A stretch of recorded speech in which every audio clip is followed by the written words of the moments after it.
The origin of the word Hobbit was by most forgotten. It seems, however, to have been at first a name given to the Harfoots by the Followhides and Stores, and to be a worn-down form of a word preserved more fully in Rohan, Hobbitla, Hole Builder. Happy Hobbit Day, everyone. Yoistin here, and I hope you all are doing well, wherever you are in Middle-earth. In celebration of Frodo and Bilbo's birthday, September 22nd, we're going to be looking at where the Hobbits were in the First and Second Ages. Now, I do have a video speaking about the origins and beginnings of hobbits as well, but this one will try to look more at the history of their species in terms of where they came from and migrated from. Many of our friends' other Tolkien YouTube channels have also made videos for Hobbit Day, and we've all put them in a playlist, so I'll go ahead and put that playlist in the description and cards above. Please go ahead and check that out. And my friends, thank you all so much for joining me today. Let's begin our tale. Now, with this video, we really only have hints of lore to work with concerning this issue, because truly the first mention of where we know for certain that hobbits could be found is in the Vales of Anduin in the northern part of Rhovanion, west of Greenwood in the early part of the Third Age.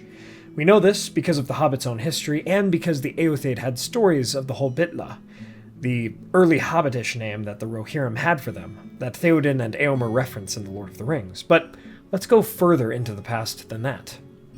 Now, they're funny, small mentions in the lore, but they give me enough to work with. Mumakil, the Oliphaunts, and wereworms. In Hobbit lore, Sam Gamgee references the Oliphaunts and stories about these great massive elephants. And whether these accounts came from loreful myths or true observations and accounts, they did reflect true creatures that did exist. Bilbo, similarly and offhandedly, mentions the wereworms in the book The Hobbit. Now, whether or not those actually existed in Middle-earth is not known to me, but to be honest, I've always thought that they probably did, knowing all the other things that did exist. Now, this is all important because these stories reference creatures from the east and south, meaning they had to come from somewhere. Now, I doubt it was some explorer or adventurer of the Hobbits, to be honest, because they were typically reclusive and, even in the Shire, rarely interacted with big folk. I also tend to doubt that some Hobbit adventurer prior to Bilbo went on an adventure and found such creatures, because the lore of Middle-earth would surely mention that Hobbit. And I doubt it was someone coming into the lands of the Hobbits and telling them about such creatures. It could be, but not many passed through the Shire or the Vales of Anduin that likely would have had such tales. This would probably be the same with the wereworms if they did exist. Perhaps the Hobbits or their ancestors encountered them, at least enough to have mention of them in their stories and mythos.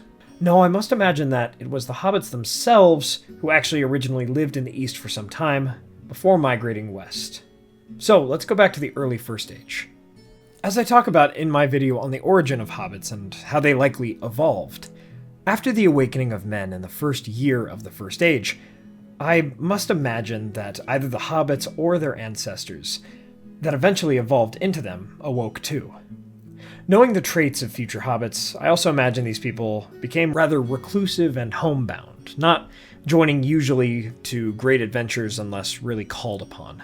So since their descendants knew of Oliphaunts, these early hobbits or men that eventually became them probably lived close to Harad, close enough to encounter Oliphaunts, and these were probably middlemen who were distantly related to the men of the three houses of the Adain, cousins of sorts.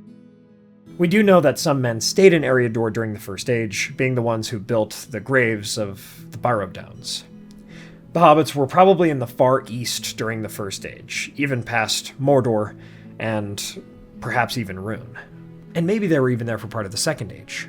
During the Second Age, of course, Sauron returned to Mordor, and as the age progressed, he corrupted the nearby lands and its people. This, likely partway through the Second Age, is when I must imagine that the hobbits migrated away from the Shadow in the east and south, towards North Anduin. The hobbits as a people were also resilient in this way, that they would move away from danger. We see this in the Third Age, when Greenwood was taken over by the Shadow of Dol Guldur and became Mirkwood, and that many of the hobbits moved and migrated into Eriador.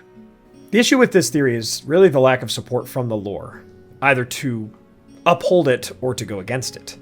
We don't really have enough knowledge of the lands of the East to know if they had stories about the hobbits or their ancestors, like the Rohirrim did of the Hobbitla, or like the hobbits did of the Oliphaunts.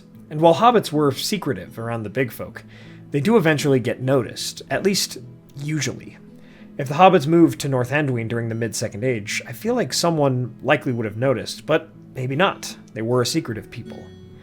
There is no lore directly contradicting this idea of stagnated western migration over time, all pulled from the fact that the hobbits had knowledge of olifants or mumakil, and maybe even wereworms, even that far west, over that amount of time. But what do you all think? Do you agree with this theory, or do you believe that the hobbits spent the First and Second Ages in other lands? Let me know in the comments below. And so, my friends, we come to the end of our tale on where were the hobbits in the First and Second Ages.